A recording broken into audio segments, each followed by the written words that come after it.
इमरान खान को रास्ते से हटाने के लिए आखिरी हरबा इस्तेमाल न किया जाए। उसने मुझे बताया कि ऐसा एसेंस मौजूद है कि अगर वो किसी को दिया जाए, धीरे धीरे वो एक जगह पे जाके अपना हल्का बना लेता है और फिर किसी वक्त भी हार्ट अटैक जो है वो किसी इंसान को हो सकता है। वो जेल में है, अब उसे तोड़ने की एक नई कोशिश की जा रही है। उसे कहा जा रहा है कि ठीक, ताकि वो चीख उठे कि बाबा मैं सब कुछ छोड़ता हूं, मैं अपनी औलाद के पास जाता हूं। जो फिल्म आप चलाने जा रहे हैं वो फिल्म नहीं चलेगी। मुख्तलिफ अजला की और तहसीलों की टीमें जो हैं इमरान खान को तोड़ने के लिए अडियाला जेल पहुंचना शुरू हुई। मैं नवीद सुनाता हूं कि इमरान खान आपकी ये आरज़ू। डिजिटल पाकिस्तान की वीडियोस देखने के लिए हमारा चैनल सब्सक्राइब कीजिए और बेल आइकॉन को प्रेस कीजिए ताकि आप हर वीडियो से बाखबर रह सकें। नाज़रीन कराम, मैं हूं ख्वाजा आसिफ भट्ट, प्रोग्राम इरफान और सियासत के साथ। खबर ये है कि कल गुजरांवाला, मियांवाली, कसूर और चंद दूसरे अजला की पुलिस की तफ्तीशी टीमें अडियाला जेल पहुंची और इमरान खान से तफ्तीश करने के लिए उनसे मुलाकात की। इमरान खान ने जो सलूक उनके साथ किया वो मेरा मौजू नहीं। मैं इस रवैये के बातन से आपको आगाह करना चाहूँगा अपने तजर्बे की रोशनी में। आपको मालूम है कि इमरान खान ने हर फासद जिस्म पर नश्तर चलाया, हर लुटेरे चोर को बरखना किया, शराफत के लिबादों में छुपे हुए कौमी मुजरमों के चेहरे आप और मेरे सामने अयां किए। सारी की सारी कुफ्तें उस पर पल पड़ी और बगैर किसी मुकदमे के, मैं दयानतदारी से कहता हूं, बतौर वकील कहता हूं, बतौर कानूनदान कहता हूं, बतौर तजर्बाकार शख्स के कहता हूं, कोई एक मुकदमा उसके खिलाफ जायज हद के अंदर दाखिल ही नहीं होता और उसे पकड़कर अवाम से जुदा करके जेल में बंद कर दिया जाए। आपको अच्छी तरह याद होगा, चूंकि इन्हें पता है कि वो नाजुक मिजाज, बज़ाहिर नाजुक मिजाज है, नास्तालीक है, उसने जिंदगी अपनी जो है शहजादों की तरह गुजारी और अगर उसे कोई थोड़ी सी सख्ती का सामना करना पड़ेगा तो अंदर से टूट फूट जाएगा। इक़्तिदार से निकालने के बाद उस पर बेबुनियाद मुकदमा जगह जगह जगह जगह पे कायम किए गए, एक अदालत से दूसरी, दूसरी से तीसरी, कभी नैब में कि टूट जाएगा, अंदर से खत्म हो जाएगा। जब देखा कि यह भी नहीं हो रहा, पकड़ा और 9 मई के वाकयात, जिन्हें मैं आज खुले लफ्जों में कह रहा हूं, मेरे साथ कोई डिबेट कर ले, मैं साबित करूंगा कि यह साजिश का हिस्सा था।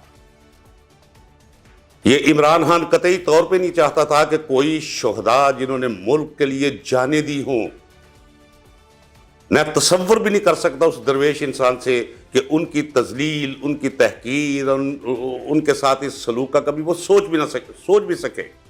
जब भी मैं ये तराना सुनता हूं, ए राहे हक के शहीदो, वफा की तस्वीरों, मेरा अल्लाह गवाह है, बेसाख्ता मेरी आंखों में पानी उभर आता है। और जब मैं सुनता हूं ए पुत्र हटाते नहीं विकदे कि लबनिए विच बाजार कोड़े, तो मेरे रोंगटे खड़े हो जाते हैं अकीदत के साथ, उन जवानों के साथ जो अपने घर वालों से दूर रहते हैं, हमारी हिफाजत करते हैं, हमारी सरहदों की हिफाजत करते हैं। इंतहाई इख्तराम है मुझे। और यह कैसे हो सकता है कि इमरान खान को इख्तराम ना हो, इमरान खान को अपनी फौज के साथ मोहब्बत ना हो। 9 मई के वाक़े के पस मंजर में उसे पकड़कर, और साथ कौन मिले हुए थे? ये पार्लिमानी बौने, जिनकी शक्लें देखो, इनकी शक्लों पे खुदा की लानतें बरस रही हैं। इनकी औलाद देखो, किसी का ठिप्पर की तरह मुंह है और किसी का बैंगन की तरह और किसी का करेले की तरह। उन लोगों के साथ इमरान खान का मुआवजा करना ऐसे ही है जैसे शैतान और रहमान का मुआवजा किया, जैसे सफेद और स्याह का मुआवजा किया जाए, किसी शरीफ नफ्स और किसी गली मोहल्ले के बदमाश का वो मुआवजा किया जाए। इतना फर्क है इमरान खान में और इन लोगों में, बालिश्तियों में। वो जेल में है, अब उसे तोड़ने की एक नई कोशिश की जा रही है। उसे कहा जा रहा है कि ठीक अब मुख्तलिफ थानों के थानेदारों को भेजा जा रहा है। संतरी से एएसआई तक प्रमोशन पाए हुए एएसआई को भेजा जा रहा है। पर्चे देकर जाओ, जाके तफ्तीश करो 9 मई की इमरान खान से, ताकि वो टूट जाए। टूट नहीं रहा वो, ताकि वो चीख उठे कि बाबा मैं सब कुछ छोड़ता हूं, मैं अपनी औलाद के पास जाता हूं।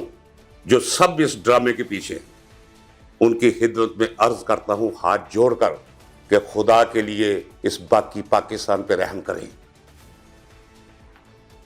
जो फिल्म आप चलाने जा रहे हैं वो फिल्म नहीं चलेगी।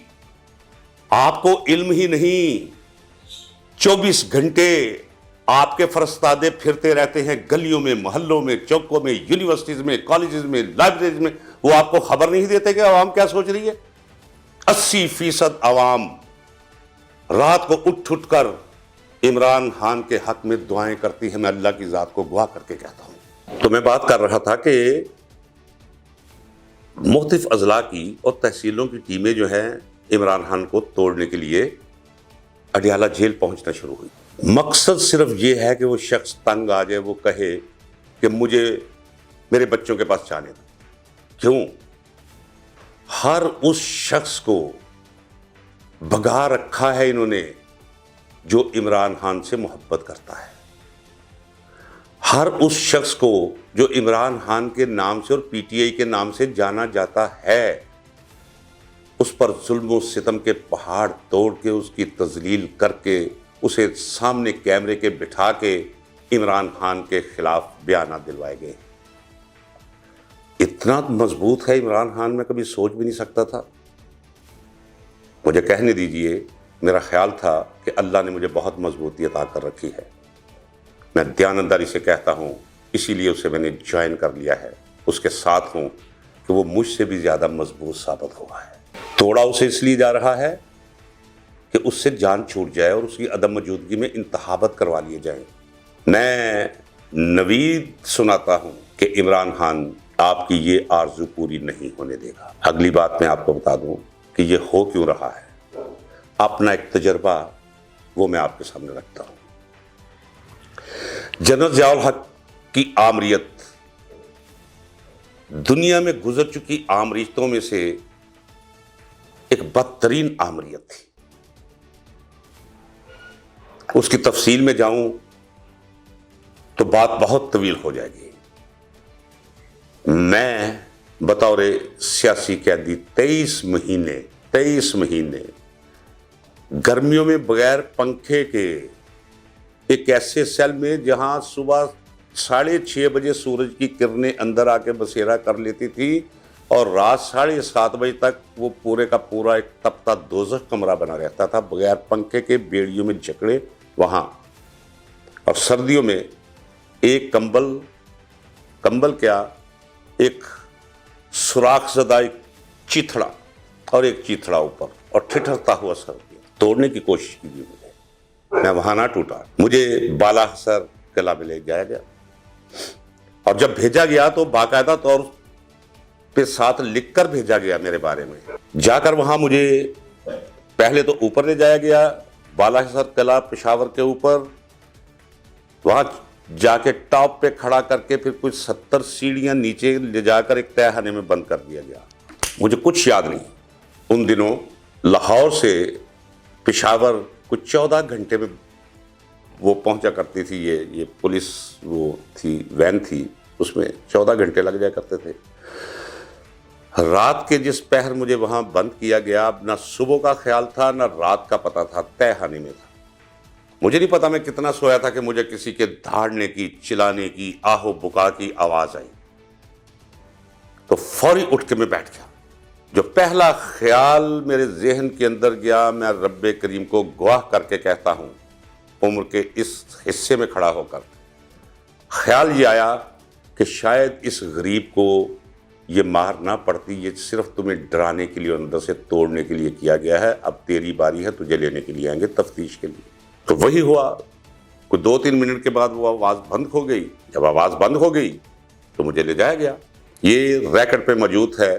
مجھے وہاں سے نکال کے ایک جگہ پہ لے جایا گیا جہاں کوئی 14, 15, 16 لوگ بیٹھے ہوئے تھے۔ میں اس کی تفصیل میں نہیں جانا چاہتا، اگلے ولاگ میں اپنی کتاب سامنے رکھ کے اس کا وہ حصہ جو ہے وہ آپ کے سامنے رکھوں گا۔ مجھے توڑنے کی کوشش کی گئی، وہاں میں ٹوٹنے کی بجائے اور زیادہ مضبوطی کا اظہار کیا، کیونکہ میرے اندر یہ موجود تھا جو آج عمران خان کے اندر موجود ہے۔ میں پھر کہتا ہوں کہ عمران خان ایک ایسا عاشق ہے جس کی اس کے عشق میں عقل رخصت ہو چکی ہے، اور وہ عشق ہے ملک اور قوم کی بہتری لانے کا عشق اور جنون۔ جب ذہنی کیفیت یہ ہو تو پھر پھانسی، کوڑے، سزائیں، تشدد، نفسیاتی حربے یہ کچھ بھی کام نہیں کرتے، اور عمران خان کو بھی یہ توڑ نہیں پائیں گے۔ عمران خان کو اندر سے توڑنے کے تمام حربے اب تک ناکام ثابت ہوئے ہیں۔ مجھے ایک خدشہ ہے، ایک احتمال ہے، ایک ڈر اور خوف ہے کہ عمران خان قدرت کبھی کبھی ایسے لیڈر قوموں کو عطا کیا کرتی ہے، وہ اثاثہ ہے، اس سے بہتری کی امیدیں وابستہ کی جا سکتی ہیں، اور درست اور جائز طور پہ اس ملک کے 80% باشعور اور غیور عوام نے عمران خان سے اپنی امیدیں وابستہ کر رکھی ہیں۔ میرے حلقہ 11 میں مختلف شعبہ ہے زندگی سے تعلق رکھنے والے لوگ موجود ہیں، جن میں ڈاکٹرز بھی ہیں۔ ایک ہارٹ اسپیشلسٹ سے میں نے پوچھا، اس نے مجھے بتایا کہ ایک ایسا ایسنس موجود ہے کہ اگر وہ کسی کو دیا جائے، دھیرے دھیرے وہ ایک جگہ پہ جا کے اپنا حلقہ بنا لیتا ہے، اور پھر کسی وقت بھی ہارٹ اٹیک جو ہے وہ کسی انسان کو ہو سکتا ہے۔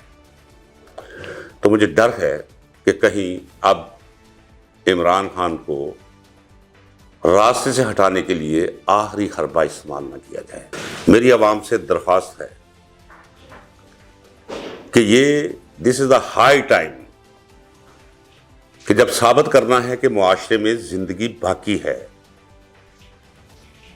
ڈر اور خوف ایک بیماری ہے، ڈر اور خوف کے دائرے سے باہر نکلے۔ کسی توڑ پھوڑ کی ضرورت نہیں، کسی ایسے احتجاج کی ضرورت نہیں، یہ میں کہہ رہا ہوں اور مکمل ذمہ داری سے کہہ رہا ہوں۔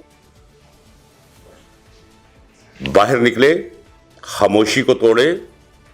ایسے لیڈر قدرت کبھی کبھی قوموں کو عطا کیا کرتی ہے، اس کی حفاظت کریں، اس کا ساتھ دیں، اور اسے احساس دلائیں کہ آپ اس کے ساتھ ہیں۔ اگر اس طرح آپ خاموشی اختیار کیے رکھیں گے، یہ تو وہی ہے، تاریخ کے طالب علم کی حیثیت سے مجھے ایک مماثلت نظر آ رہی ہے کہ اہل کوفہ نے خط لکھ لکھ کر مولا حسین کو بلوایا، اور پھر خود کمروں میں چھپ کر بیٹھ گئے، اور کربلا میں آل رسول صلی اللہ علیہ وآلہ وسلم کے جسم اور سر جو ہے گھوڑوں کے سموں کے ساتھ رون دیے گئے۔